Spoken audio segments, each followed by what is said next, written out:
दोस्तों, आप देख रहे हैं कि लगातार 2-3 दिनों से भारी बारिश हो रही है। ये भारी बारिश मौसम की वजह से नहीं हो रहा है। ये एक चक्रवात बंगाल की खाड़ी से उठा है जिसका नाम मोथा है। और इस मोथा चक्रवात की ही वजह से बारिश जबरदस्त हो रही है और इतनी तेज बारिश हो रही है कि हमारे किसानों का कमर टूट गया है। ये बंगाल की खाड़ी से चला चक्रवात मोथा, इसका नाम दिया हुआ है थाईलैंड मोथा। ये नामकरण जो है थाईलैंड का किया हुआ है, जो थाईलैंड की भाषा में सुंदर फूल होता है। लेकिन ये सुंदर फूल जो भारत में मोथा बनकर के किसानों के ऊपर कहर बरसा रहा है और भारी जान माल का नुकसान हो रहा है और हुआ भी है। आप देखिए, खरीफ का मौसम अंतिम चरण में है।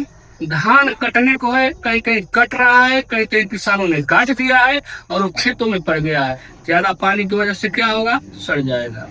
नुकसान किसका होगा? किसान का होगा, हमारे अन्नदाता का होगा और उससे तमाम जनमानस उसके चपेट में आएगी और सबको भारी नुकसान होगा।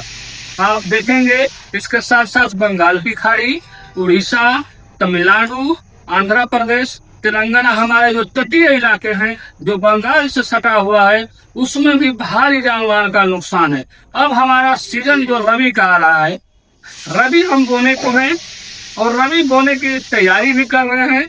जैसे हमारी दलहन हो गया, तिलहन हो गया और आलू की नकदी फसल हो गया, इसमें हम तैयारी करेंगे। कहीं कहीं आलू बो भी दिया गया है। इसका होगा कि पानी ज्यादा होने से वो सड़ जाएंगे और किसानों का कमर टूट जाएगा। हमारी दलहनी और तिलहनी तो लेट होगा ही होगा। हमारे गेहूं का जो पैदावार है वो अगर विलंब हुआ तो उससे भी हमें पैदावार में कमी आ जाएगी। क्योंकि अभी आपने दशहरा में देखा, दशहरा में इतनी जबरदस्त बारिश हुई कि अभी वो पानी सूखा ही नहीं कि फिर ये मोथा आ गया। और ये मोथा किसान समझ रहे हैं कि वो खेत वाला ये मोथा नहीं है, ये चक्रवात मोथा है। कहीं कहीं लोग मोथा का मतलब समझते हैं कि ये जो हमारे खेतों में जो मोथा खरपतवार उगता है वो मोथा नहीं है।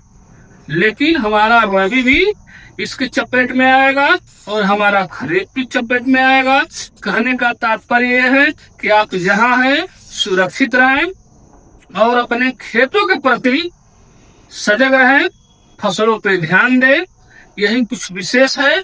किसान भाई जहाँ हैं सुरक्षित रहें। नमस्कार।